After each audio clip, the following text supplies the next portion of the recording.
ETF என்ன? ட்ரேடிங்ல பாத்தீங்கன்னா 3 விதமான ட்ரேடிங் இருக்கு. ஒன்னு நம்மளோட கிரிப்டோ கரன்சி ட்ரேடிங், இன்னொரு வந்து ஸ்டாக் மார்க்கெட் ட்ரேடிங், இன்னொரு வந்து ETF ன்னு சொல்லலாம், இல்ல மியூச்சுவல் ஃபண்ட்ஸ் சொல்லலாம். ஓகேங்களா? ETF வந்து அட்வான்டேஜ் என்னன்னா அந்த செக்யூரிட்டி. இப்போ ஃபார் எக்ஸாம்பிள் பிட்காயின் பத்தி பேசிட்டு இருக்கோம் இல்லையா? சோ பிட்காயினை நீங்க வந்து ஹோல்ட் பண்றதா. இப்போ வந்து ஒரு பிட்காயின் வந்து எவ்வளவு 61,000 இல்லையா? சோ டோட்டலா ஒரு பிட்காயின் இல்ல பாதி பிட்காயின் நம்ம வந்து கிரிப்டோ எக்ஸ்சேஞ்ச்ல எப்படி பிட்காயின் வாங்குறோம் அதை வந்து நீங்க வாங்குறது வேண்டாம். ETF என்னன்னா ஒரு அசெட் மேனேஜ்மெண்ட் கம்பெனி வந்து அந்த பிட்காயினை வாங்கி அந்த வேல்யூ வந்து ஸ்டாக் எக்ஸ்சேஞ்சில் விடுவாங்க. சோ அந்த என்ன சொல்றது ட்ரேடிங் வந்து டோட்டல் ஸ்டாக் மார்க்கெட்ல வந்து ஸ்டார்ட் ஆயிடும். சோ ஃபார் எக்ஸாம்பிள் இப்போ பிட்காயின் வந்து நம்மளோட கிரிப்டோ எக்ஸ்சேஞ்ச்ல தான் இருக்கு. பட் அந்த ETF வரும்போது என்ன ஆகும்னா கிரிப்டோ ஓகே பிட்காயின் வந்து கிரிப்டோல இருக்கு. பட் ETF பிட்காயினோட வேல்யூ 61,000 வந்து அப்படியே அந்த அசெட் மேனேஜ்மெண்ட் கம்பெனி இருக்கு பாத்தீங்களா? சோ அது வாங்கி அவங்க வந்து ஒரு ஸ்டாக் எக்ஸ்சேஞ்சில் லிஸ்ட் பண்ணிடுவாங்க. சோ அதுல என்ன ஆகும்னா நிறைய பேர் பிட்காயின்ல இன்வெஸ்ட் பண்ணும்போது பிட்காயினோட வேல்யூ வந்து அதிகமாகிறதுனால அவங்களோட ஷேர்ஸ் அதாவது அந்த அசெட் மேனேஜ்மெண்ட் கம்பெனி இருக்கு பாத்தீங்களா அவங்க லிஸ்ட் பண்ணிருக்காங்க இல்லையா? சோ அதுல நிறைய இன்வெஸ்டர்ஸ் இன்வெஸ்ட் பண்ண அவங்களுக்கும் சில ப்ராஃபிட் கிடைக்கும். அப்புறம் இன்வெஸ்டர்ஸ்க்கு ப்ராஃபிட் கிடைக்கும். பிட்காயினோட வேல்யூ கூட அதிகமாகும். புரிஞ்சுச்சுல? சோ இது பாத்தீங்கன்னா இப்போ நிறைய ட்ரெண்டிங்கா போயிட்டு இருக்கு. ஏன்னாக்கா ஏற்கனவே ETF வந்து பிட்காயின் ETF வந்து கனடால இருக்கு, பிரேசில்ல இருக்கு, யூரோப்ல இருக்கு, அண்ட் துபாயில இருக்கு. பட் ஏன் ப்ரோ இப்ப ETF ஏற்கனவே இருக்கு, ஏற்கனவே நிறைய ETF வந்து ரெஜிஸ்டர் ஆயிருக்கு. பட் இப்போ ஏன் ரொம்ப ட்ரெண்டிங்கா போயிட்டு இருக்கு அப்படின்னு கேட்கும்போது ETF அதாவது எக்ஸ்சேஞ்ச் ட்ரேடர்ஸ் வந்து இந்த SEC யுஎஸோட SEC US security exchange commission வந்து ETF அலோவ் பண்ணிருக்காங்க ஸ்டாக் எக்ஸ்சேஞ்ச்ல ட்ரேட் ஆகிறதுக்காக இந்த வீக்ல இருந்து. சோ அதனால பரபரப்பா போயிட்டு இருக்கு ETF ன்னு சொல்லலாம்.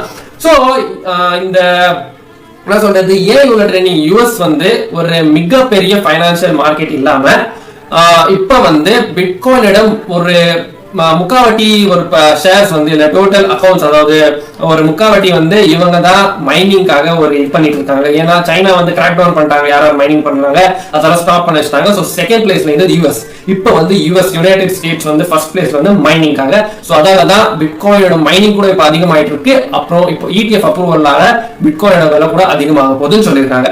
நெக்ஸ்ட் பாத்தீங்கன்னா ETFல 2 விதமான டைப்ஸ் இருக்கு. ஒன்னு வந்து பிசிக்கலி பேக்ட் ETF, இன்னொன்று வந்து ஃபியூச்சர் ETF ன்னு சொல்லலாம். சோ பிசிக்கலி பேக்ட் ETF இது என்ன ப்ரோ அப்படின்னு கேட்கும்போது பிசிக்கல்னாக்கா இப்போ நீங்க வந்து ஓகே ஒரு அசெட் மேனேஜ்மெண்ட் கம்பெனி வந்து அவங்க பிட்காயினை அக்வயர் பண்றாங்க இல்ல ஹோல்ட் பண்றாங்க, அதை வந்து அவங்க ஸ்டாக் எக்ஸ்சேஞ்சுக்குள்ள விடுறாங்க. சோ இதுதான் பிசிக்கலி பேக்ட் ETF ன்னு சொல்லலாம். சோ இன்வெஸ்டர்ஸ் வந்து அவங்களோட பிட்காயின்ஸ் வந்து ஹோல்ட் பண்ணும் பிசிக்கலி பேக்ட் அந்த செக்யூரிட்டிஸ். சோ பிட்காயின்ஸ் செக்யூரிட்டின்னு சொல்லலாம். சோ அதால பிசிக்கலி பேக்டா இருக்கணும். அப்புறமா தான் நீங்க ஸ்டாக் எக்ஸ்சேஞ்ச் உள்ள விட்டு அதை ட்ரேட் பண்ண முடியும். அதை வந்து SEC அப்ரூவ் பண்ண மாட்டேங்கிறாங்க. சோ அதால நிறைய பிரைஸ் போயிட்டு இருக்கு. இந்த டைப் ஆஃப் ETF எதுன்னு கேட்டீங்கன்னா future ETF, futures backed ETF ன்னு சொல்லலாம். சோ இது வந்து எப்படின்னா நீங்க வந்து இப்போ ஓகே கிரிப்டோல வந்து ஃபியூச்சர்ஸ் பண்ணிட்டு இருப்பீங்க இல்லையா? சோ உங்களுக்கு தெரியும் 5x என்னது, 10x லிவரேஜ் என்னது, அப்புறம் ப்ரீ டிட்டர்மைன் டைம்ல ஒரு டைம்ல இல்ல இந்த வேல்யூல தான் நம்மளோட ஆர்டர் எக்ஸிக்யூட் ஆகணும், பை ஆர்டர் ஆகட்டும், செல் ஆர்டர் ஆகட்டும். சோ இதுதான் ஃபியூச்சர். சோ இதே மாதிரி ஃபியூச்சர்ஸ்ல ETF கூட இருக்கு. சோ இதுதான் இந்த ஃபியூச்சர் ETF ன்னு சொல்லலாம். நெக்ஸ்ட் பாத்தீங்கன்னா இந்த ப்ரோஸ் அண்ட் கான்ஸ் என்னவா இருக்கும் bro ETF. So for example இப்போ வந்து இன்வெஸ்டர்ஸ் வந்து பிட்காயினை அக்வயர் பண்ணலாமே. சோ பிட்காயினோட விலை வந்து 61,000 30,000 இருக்கும்போது அவங்க வந்து வாங்கிருக்கலாமே, இப்போ ப்ராஃபிட் வச்சுக்கோ. சோ ETF ஏன் அப்படின்னு கேட்கும்போது சில இன்வெஸ்டர்ஸ் வந்து பிட்காயின் பத்தி தெரியாது. சோ பிட்காயின் வந்து ஸ்கேம் நினைப்பாங்க, அப்புறம் பிட்காயின் வந்து யூஸ்லெஸ் இருக்காங்க, சோ பிட்காயினுக்கு வேல்யூ இல்லைன்னு இருக்காங்க. சோ அவங்களெல்லாம் ஒரு அதாவது ஒரு பிசிக்கல் இல்ல இந்த பிட்காயினை வந்து அக்வயர் பண்ண முடியாம சோ அவங்க வந்து ஹோல்ட் பண்ண வேணாம், இப்படி வந்து பிட்காயின் இன்வெஸ்ட் பண்ணலாம் ஆனா அதை ஹோல்ட் பண்ண கூடாது அப்படின்னு நினைக்கிறவங்க ETF இன்வெஸ்ட் பண்ணுவாங்க. சோ ETF இன்வெஸ்ட் பண்ணும்போது என்ன ஆகும்னா அந்த கம்பெனிக்கும் ப்ராஃபிட் கிடைக்கும், அந்த அசெட் மேனேஜ்மெண்ட் கம்பெனி சொன்ன பாத்தீங்களா, சோ அதுக்கும் ப்ராஃபிட் கிடைக்கும், அப்புறம் இன்வெஸ்டர்ஸ்க்கும் ப்ராஃபிட் கிடைக்கும், பிட்காயினோட விலை கூட. ஏன்னா அது வந்து tracking of the bitcoin value தான் சேம் சொல்லலாம். so ETF tracks the bitcoin value. எந்த ஒரு ETF ஆகட்டும் gold for example பாத்தீங்கன்னா gold reservesல எவ்வளவு இருக்கோ அந்த வேல்யூ வந்து ட்ராக் பண்ணி ETF கொடுக்கும். அதாவது ETF ன்னு சொல்லலாம், அந்த ETF சொல்லலாம். சோ கோல்ட் மேல நிறைய பேர் இன்வெஸ்ட் பண்ணுவாங்க, அப்புறம் இதே மாதிரி தான் பிட்காயின்ல கூட இன்வெஸ்ட் பண்ணுவாங்க. ஏன்னா இப்போ பாத்தீங்கன்னா அந்த ETF வந்து அதே வேல்யூ கொடுக்கும். சோ சேம் வேல்யூ இருந்தாங்க பிட்காயினோட வேல்யூ அது வந்து இன்வெஸ்ட் பண்ண பிட்காயினோட வேல்யூ வந்து அதிகமாகும், அவங்களுக்கும் நிறைய ப்ராஃபிட் கிடைக்கும், கம்பெனிக்கும் ப்ராஃபிட் நிறைய கிடைக்கும். சோ இதுதான் இந்த ப்ரோஸ் சொல்லலாம். அப்புறம் கான்ஸ் என்ன இருக்கு ப்ரோ அப்படின்னு கேட்கும்போது அப்புறம் ப்ரோஸ்ல இன்னொன்னு ஒரு விஷயம் என்னன்னு கேட்டீங்கன்னா ஹேக்கிங் இப்போ வந்து ஃபார் எக்ஸாம்பிள் ரீசெண்டா போன நிக்ஸோ ஏன்னா ஒரு எக்ஸ்சேஞ்ச்ல பாத்தீங்கன்னா ஹேக்கிங் நடந்தது, இல்ல சில எக்ஸ்சேஞ்சஸ்ல ஹேக்கிங் நடக்குது, உங்களோட காயின்ஸ் எல்லாம் வந்து திருடி போயிடுது இல்ல ஹேக் ஆயிட்டு போயிடுது இல்லைங்களா. இது வந்து இடிஎஃப்ல ஆகாது. ஏன்னா நீங்க வந்து காயின்ஸ் வந்து வாங்கவே இல்லை, நீங்க வந்து எந்த காயின்ஸ் ஹோல்டு பண்ணவே இல்லை, அப்போ எப்படி உங்க காயின்ஸ் எல்லாம் திருடி போகும். ஸோ அது வந்து இடிஎஃப்ஆல யாரும் ஹேக் பண்ண முடியாது. ஸோ இட்ஸ் ஒன்லி வேல்யூ, ஒரு ட்ராக்ட் வேல்யூன்னு சொல்லலாம். ஸோ அதால கம்பெனி ப்ராஃபிட் ஆகும், அப்புறம் இன்வெஸ்டர்ஸ்க்கு ப்ராஃபிட் ஆகும்னு சொல்லலாம்.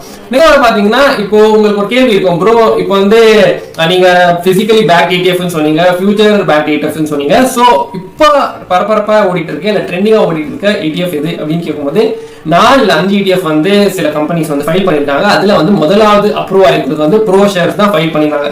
சோ ப்ரோ ஷேர்ஸ் கூட நான் ஏற்கனவே சொன்னதா இட்ஸ் asset management company. இப்படி அவங்க வந்து பிட்காயினை வாங்குவாங்க இல்ல ஃபியூச்சர்ஸ்ல வாங்குவாங்க, அப்புறம் அந்த பிட்காயினோட வேல்யூ வந்து ஸ்டாக் எக்ஸ்சேஞ்சில விட்டுடுவாங்க. சோ கிரிப்டோல இருக்கிற மட்டும் இல்ல, இந்த ஸ்டாக்ல இருக்கிறவங்க கூட அதை ட்ரேட் பண்ணலாம். பட் அவங்க வந்து ஹோல்டு பண்ண முடியாது, பிட்காயின்ஸ் இல்ல வேற கிரிப்டோ கரன்சியை ஹோல்டு பண்ண முடியாது.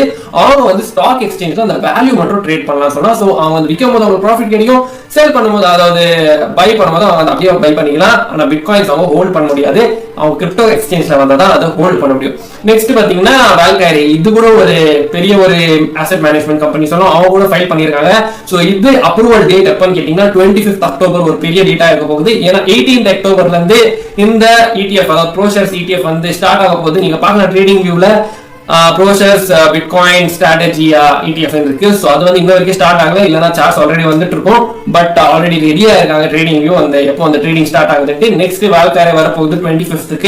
அப்புறம் வேனெக், ஸோ இது கூட ஒரு அசெட் மேனேஜ்மெண்ட் கம்பெனி சொல்லலாம். நெக்ஸ்ட் பாத்தீங்கன்னா கேலக்ஸி பிட்காயின் இடிஎஃப் சொல்லலாம். ஸோ இது கூட ஒரு அசெட் மேனேஜ்மெண்ட் கம்பெனி சொல்லலாம். ஸோ இந்த 4 இல்ல 5 கம்பெனிஸ் தான் பிட்காயின் மேல இடிஎஃப் ஃபைல் பண்ணிருக்காங்க. நமக்கு இடிஎஃப் வேணும்ட்டு. ஸோ அதால எஸ்இசி அப்ரூவலுக்காக காத்துட்டு இருக்காங்க. அதுல ஒண்ணு ப்ரோ ஷேர்ஸ் வந்து அப்ரூவ் பண்ணிருக்குன்னு சொல்லலாம், இல்ல எஸ்இசி வந்து ப்ரோ ஷேர்ஸோட ETF அப்ரூவ் பண்ணிருக்காங்க. சோ அடுத்ததா ஒரு கம்பெனி வந்து பிசிக்கலி பேக்ட் ETF காக ஃபைல் பண்ணிருக்காங்க. எந்த கம்பெனின்னு கேட்டீங்கன்னா பிட்வைஸ்னு சொல்லலாம். சோ பிசிக்கலி பேக்ட் ETF நான் ஏற்கனவே சொன்னா நிறைய அந்த கம்பெனி வந்து கிரிப்டோ எக்ஸ்சேஞ்ச்ல இருந்து பிட்காயின்ஸை வாங்கி அவங்க ஹோல்ட் பண்ணி அவங்க வந்து அந்த வேல்யூவை ஸ்டாக் எக்ஸ்சேஞ்ச் ஆகட்டும் இல்ல mutual total stock exchange okay total traditional market இருக்கு இல்லையா, சோ அதுல வந்து சர்க்குலேட் பண்ணுவாங்க. சோ அதால அந்த வேல்யூவை யார் வேணாலும் ட்ரேட் பண்ணலாம் சொல்லலாம்.